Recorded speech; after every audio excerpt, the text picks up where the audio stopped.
સુરતમાં શીતલ રેસ્ટોરન્ટમાં ફૂડ પોઈઝનિંગની ઘટના બાદ આરોગ્ય વિભાગ એક્શનમાં આવ્યું છે। શહેરની તમામ 9 ઝોનમાં ફૂડ સેફ્ટી વિભાગ દ્વારા સઘન ચેકિંગ હાથ ધરવામાં આવ્યું છે।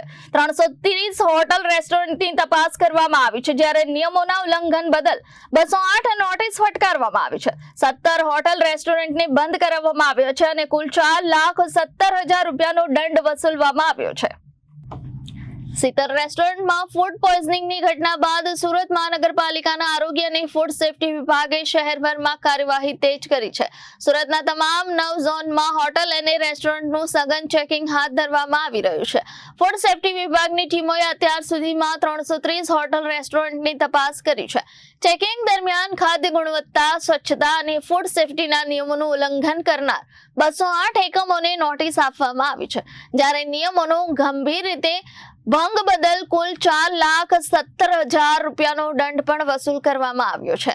ઉલ્લંઘન જણાતા 17 હોટલ રેસ્ટોરન્ટને બંધ પણ કરવામાં આવી છે। આરોગ્ય વિભાગે વેપારીઓને સ્પષ્ટ સૂચના આપી છે કે ખાદ્ય પદાર્થોની ગુણવત્તા અને સ્વચ્છતાના નિયમોમાં કોઈ પણ પ્રકારની બેદરકારી ચલાવી લેવામાં આવશે નહીં।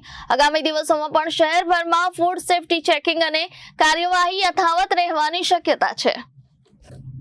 Bureau report, Janadesh news, Surat.